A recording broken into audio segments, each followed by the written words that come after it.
Por mais que existam tantas obras, né, teológicas, aprimorando, nos ensinando, culturais, contextualização, antropologia, o que marca a vida de um missionário e o que o leva a não desistir, a permanecer e a ser frutífero, a cumprir o seu objetivo, é a palavra de Deus, né? Porque então, todo tempo a palavra de Deus você diz assim, como Pedro, eu fui, eu estou lá, e o Senhor Jesus disse que estaria comigo, mesmo na falta de água ou na falta de energia. É essa paixão que precisa existir. É essa paixão. É isso que te sustenta. Esse fogo, né? Como o pastor João falou, missões está no coração de Deus. E, basicamente, isso vai alcançar também o coração do missionário, porque Deus ama a vida. E nós também precisamos amar as vidas e ter esse cuidado, face a face, dia após dia, viver a luta do povo, saber, né, que você vive o que eles vivem, né? Você está andando naquilo que eles andam.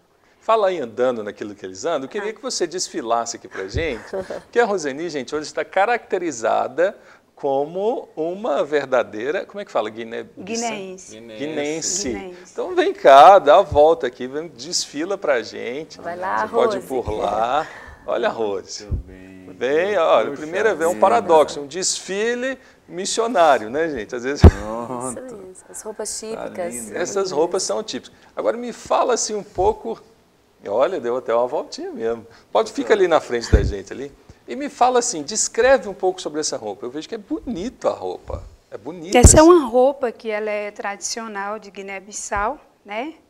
E geralmente linho, parece linho. Nós usamos essa roupa quando vamos pregar, em festas, né, típicas da nação, da igreja. Então, quando você usa uma roupa que é característica do guineense, você acaba o quê? Morando no coração deles.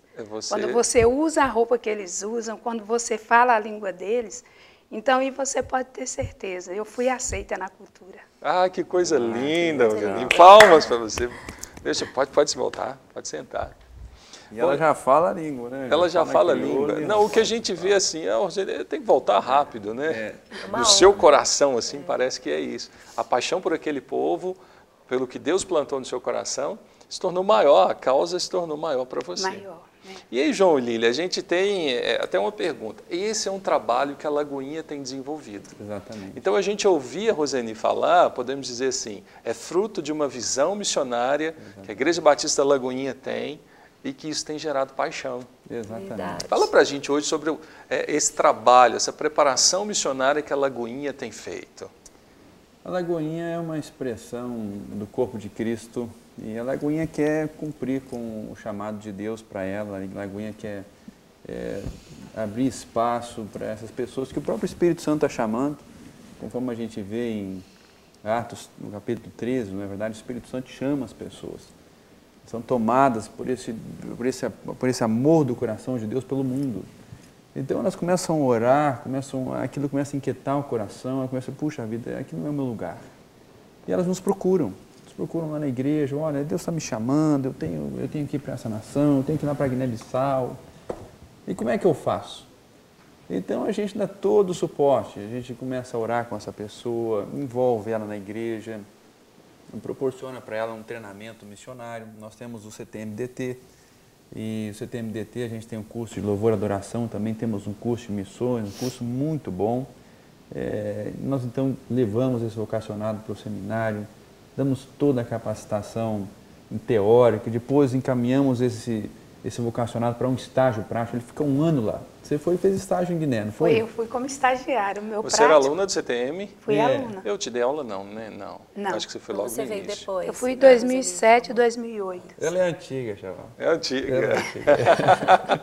2009 foi meu prática em Guiné-Bissau. Então você é fruto, vamos dizer assim, você é fruto dessa visão missionária da Lagoinha já sendo preparada pelo CTM. Exatamente. E você foi fazer o prático em Guiné-Bissau? Fui fazer o prático. Porque, para quem não sabe, o CTM são 2 anos de aulas presenciais, acadêmicas, dentro de sala, e mais 1 ano prático em missões. Mais 1 ano prático em missões. E nesse ano você foi e se apaixonou. Eu fui e apaixonei. Foi a assim. isca Já de voltou Deus, do né? prático falando, olha, eu quero voltar, eu quero ser missionária lá, porque o prático e aquele tempo de experimentar, não é, Charlão? Tudo que eu vi em sala de aula, não é? Então, agora eu vou ficar um ano lá e vou viver com esse povo, vou praticar aqueles valores, aqueles princípios, né? Você estava dando aula de liderança. Então, agora eu vou sair da aula, vou sair da cobertura do professor e vou lá viver. Então, está aqui um exemplo muito bem sucedido, né? Hoje está lá, servindo ao Senhor em Guiné-Bissau. E todos aqueles que nos assistem, né, Charlão? Se você é membro da Lagoinha e Deus está te chamando, nos procure. Faça contato conosco na Secretaria de Missões, ligue para a gente, não é? E a gente vai te dar todo o suporte, caminhar com você na igreja, levar você para o seminário, a igreja vai te apoiar. E é interessante, João, porque a gente vê na sua fala, Roseni, nós percebemos as matérias disciplinas do CTM na formação de um missionário. Quando ela diz, por exemplo, olha, eu preciso vestir a roupa, eu preciso participar da cultura. Verdade. Eu não posso confrontar, no sentido assim, não é que você vai fazer isso como política ou manipulação, não. É um amor e vivendo aquela cultura, aprendendo sobre aquela cultura e amando aquele povo, se vestindo como eles. Isso faz parte da grade do CTM, não é? Contextualização, antropologia. Faz parte do treinamento. A contextualização é tão importante, Charles, que esses dias aqui eu tenho sentido tanta falta da comida de Guiné-Bissau, sabe? Mesmo? Tem uma comida chamada cachupa, não? É bem diferente daqui, né? Não, uma vez eu comi uma comida provei de um prato chamado cachupa. Cachupa, essa aí já é uma comida que é de Cabo Verde, a cachupa. Eu não consegui descrever o que é. É bom, é bem diferente. É muito bom, é gostosa demais. Mas é uma mistura, né? É uma mistura. E assim, tem um prato que assim, é maravilhoso, é a cafriela, que é o molho de limão, que é muito bom, é com frango. E tem o caldo de mancara, que faz o frango com o caldo de amendoim, que para nós o que é amendoim aqui, lá se chama mancara. E o prato assim maravilhoso frango assado com caldo de amendoim. Não, o frango é cozido com caldo de amendoim. Uma delícia, viu? Tá aí uma dica para Márcia. E o prato típico assim mesmo é o peixe, né? Que é a comida do guineense. Eles comem, geralmente eles têm uma refeição por dia, que é às 4 da tarde. Só uma? Que é o arroz e o peixe. Só uma refeição? Basicamente é uma refeição. Não tem isso que a gente tem aqui de padrão habitual? Café da manhã, almoço, meio-dia, jantar, à noite, lanche com chá? Não, é uma... É uma vez por dia. Eu tô tão contextualizada que hoje eu não almocei ainda. Porque geralmente lá a gente almoça às 4 da tarde. Por conta também da deficiência da questão social, né? Da falta da escassez de alimentos. A falta mesmo. E depois você acostuma, não sente falta. Coisa impressionante, né, Roseni? Você acha normal não almoçar. Gente. Legal demais. Muda os padrões, muda tudo, o jeito de viver, a organização do dia, dos horários. Pode ser aprendido, né? Pode ser aprendido, né? Encarnado, né? Como Jesus fez. E agora uma pergunta, as pessoas de repente falam, mas eu vou ser missionário e eu preciso me manter.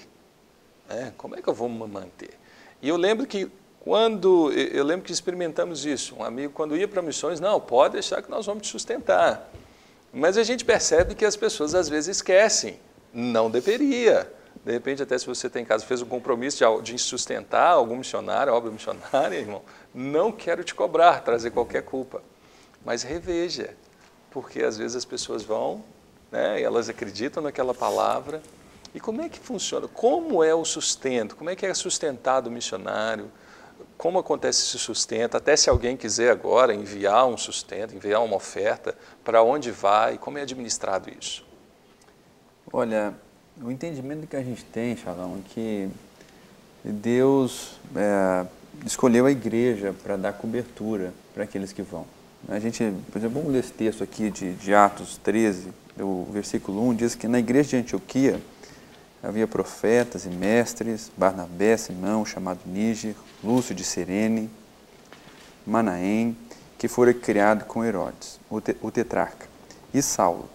Enquanto adoravam o Senhor e jejuavam, disse o Espírito Santo, separai-me Barnabé e Saulo para a obra que eu tenho chamado. E assim, depois de jejuar e orar, impuseram as mãos e os enviaram. Então é um contexto em que o Espírito Santo tenta a igreja, chama essas pessoas, e a igreja reconhece o chamado dessas pessoas e envia essas pessoas. Põe as mãos sobre essas pessoas. O que significa... pôr as mãos eu vou te dar cobertura. A gente vai te dar cobertura espiritual, a cobertura material, aquilo que você, emocional, o contato do Brasil para onde você está, tudo que você precisar, você está indo sob a cobertura da igreja aqui. Então é muito importante que esse missionário que deseja ir para o campo, ele esteja debaixo de uma cobertura de alguma igreja local. De alguma igreja local. Por exemplo, aqueles que Deus tem chamado aqui na Lagoinha, todos eles são, pela bondade e misericórdia do Senhor, 100% sustentados por nós, suportados. Então, a igreja tem o privilégio de enviar um sustento integral para esses missionários. E quem sustenta esses irmãos, esses missionários, como diz o pastor Márcio, é o irmão que está sentado do seu lado domingo, né? Esse irmão que está aí cumprindo, que está ofertando, que está dizimando, não é? E se você quiser, como você perguntou, né, mandar ofertas missionárias, pode acessar qualquer uma das contas da nossa igreja e mandar a sua oferta, manda um comprovante lá para a igreja do seu depósito. Pode ser pelo site, né, no lagoinha.com. Pode ser. Tem acesso às contas da igreja. Isso. E a nossa igreja tem esse privilégio. Entendo que é um privilégio da nossa igreja. Todos os missionários nossos que estão no campo hoje, a nossa igreja, por exemplo, a Roseni está em Guiné-Bissau. Então a Lagoinha ela não apoia a Roseni. Ela dá todo o suporte que ela precisa. É um privilégio muito grande que a gente tem, um testemunho. E assim, eu também aconselho, né, Lilian, que todas aquelas pessoas que querem cumprir um chamado missionário, procure a cobertura de uma igreja. A gente conhece tanta gente, atende tanta gente, que às vezes já está 12 anos, 14 anos na obra missionária, mas às vezes tem uma cobertura de uma igreja, aí tem um irmão que assume o compromisso e para de sustentar, aí vem os filhos, aí é uma situação, como diz o pastor Márcio, e vai desgastando, sabe? Uhum. Então, por exemplo, a Roseni, ela... Você encontra, que você também vai ao campo, nós vamos até falar nisso, você faz as visitas, até por isso, né? Você, claro. nesse período que você esteve em Guiné, você recebeu visitas da sua igreja. Todos os anos, 2009, 2010, 2011, 2012. Glória a Deus. A igreja também é responsável não somente para treinar o missionário e enviá-lo, mas para pastoreá-lo no campo. Enquanto o missionário está lá no campo, com a sua família, ou somente as missionárias solteiras, como as meninas, a igreja também tem responsabilidade de continuar cuidando do missionário enquanto ele está no campo. Então, a Igreja Batista Lagoinha e outras igrejas fazem as suas visitas missionárias para ver como os missionários estão, como está o trabalho, como está o andamento, né, da obra. Uma supervisão, né? Uma supervisão e também para atendê-los na área pastoral, as mulheres, os homens, as crianças, ver qual a necessidade, né, do campo missionário. E a igreja está sempre perto, sempre presente na vida do missionário. Isso é muito importante. O missionário ele não pode se sentir sozinho lá no campo. Mas devem existir casos onde os missionários vão sem a cobertura de uma igreja. Sim. E eles às vezes permanecem sozinhos. Isso é muito complicado. E aí devem enfrentar várias dificuldades. Isso acontece, mas assim, para ser sincero, como você disse, já respondeu, acontece várias situações. Porque aí você deve ter questões doutrinárias, a falta de preparo, a falta de prestação de contas. Falta de prestação de contas, você fica exposto inclusive o trabalho missionário você vai enfrentar batalhas nesse propósito, não é? Você vai enfrentar a barreira da língua, você vai enfrentar batalhas espirituais, você vai enfrentar dificuldades, desgastes emocionais enormes, tantas das vezes, não é, Roseni? Dá um breakdown, né? dá um quebra das emoções, o cara fica fragilizado, saudade de casa, comida, toda a cultura é diferente, isso mexe muito com o missionário. Então tem um aspecto emocional, tem um aspecto financeiro, tem um aspecto espiritual. São lugares como Guiné-Bissau, por exemplo, que a gente está aqui hoje com esse exemplo aqui, né, que é o Guiné-Bissau. E assim, a Roseni pode falar, é uma situação de opressão, uma situação de feitiçaria, de bruxaria.